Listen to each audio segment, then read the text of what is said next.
Hello বন্ধুরা, গতকাল মুম্বাইয়ের রাস্তায় যে ঘটনাটা ঘটলো সেই ঘটনাটা সাক্ষী গোটা ক্রিকেট বিশ্ব থাকলো। আবারও একবার গোটা ক্রিকেট বিশ্ব দেখলো যে ভারতীয়দের মনে প্রাণে ক্রিকেটকে এই ভারতীয়রা কতটা ভালোবাসে। ভারতীয়দের ডিএনএতে ক্রিকেট, ভারতীয়দের রক্তে ক্রিকেট। কাল সকালে প্রধানমন্ত্রী নরেন্দ্র মোদীর সাথে দেখা করার পর যখন ভারতীয় টিম মুম্বাইতে ল্যান্ড করে দুপুরবেলা, তখন কিন্তু তাদেরকে সবার আগে ওয়াটার স্যালুট দেওয়া হয়, যেটা অনেক বড় কিছু মনে হয়।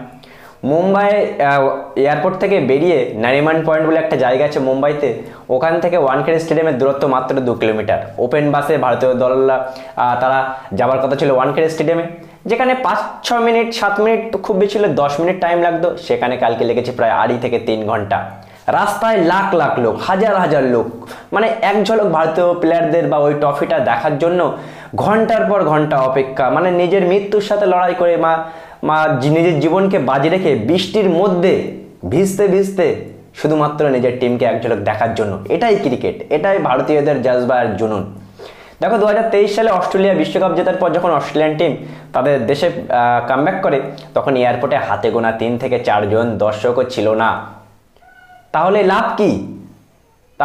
এই বিশ্বকাপ জেতার? ভাই ভারতকে দেখো, ভারতকে দেখে শেখো। ক্রিকেট ভারতীয়দের মনে প্রাণে কোথায় জায়গা করে রেখেছে।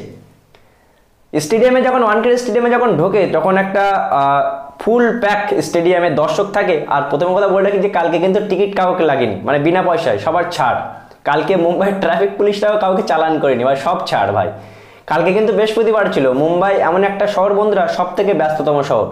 একটা মানুষ যদি রাস্তায় পড়েও যায়, পাশের লোকটা ডেকে জিজ্ঞাসা করে না যে তোমার লেগেছে কিনা, এত ব্যস্ত শহর।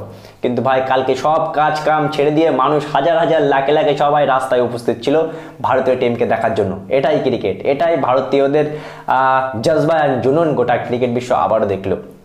যে ওয়ানখেড়ে স্টেডিয়ামে কিছু মাস আগে হার্দিক পান্ডিয়াকে কুকুরের সাথে তুলনা, হার্দিক পান্ডিয়াকে গালাগালি, হার্দিক পান্ডিয়াকে যা তাই এই দর্শক, এই মুম্বাইয়ের দর্শক।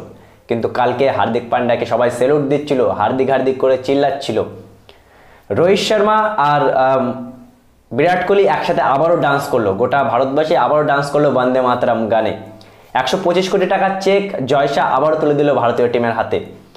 দেখো এই আনন্দটা, এই যে লাখে লাখে মানুষ বৃষ্টিতে ভিজছে ঘন্টার পর ঘন্টা, কেউ ভোরবেলা এসে দাঁড়িয়ে রয়েছে, কেউ দুপুরবেলা এসে দাঁড়িয়ে রয়েছে, কেউ 7 ঘন্টা, কেউ 12 ঘন্টা ধরে রাস্তার উপরে শুয়ে শুধুমাত্র ভারতীয় টিমের জন্য, তাদের এক ঝলক দেখার জন্য এই যে না খেয়ে না দেয় ঘন্টার পর ঘন্টা থাকা, এটা কিন্তু হওয়াই স্বাভাবিক ছিল বন্ধুরা। কারণ ক্রিকেটকে যে হিসেবে আমাদের ভারতীয়রা ভালোবাসে, এই সেলিব্রেশনটা কিন্তু মানে টাইম লাইটে যেটা থেকে যাবে কিন্তু বন্ধুরা এই সেলিব্রেশনটা। তার কারণ 11 বছর পর আমরা এখন একটা ট্রফি জিতলাম। যে দেশের মানুষের রক্তে ক্রিকেট থাকে, সেই দেশ এতদিন পরে ক্রিকেট একটা ওয়ার্ল্ড কাপ জিতলো, তাহলে মানুষ কেন এনজয় করবে না?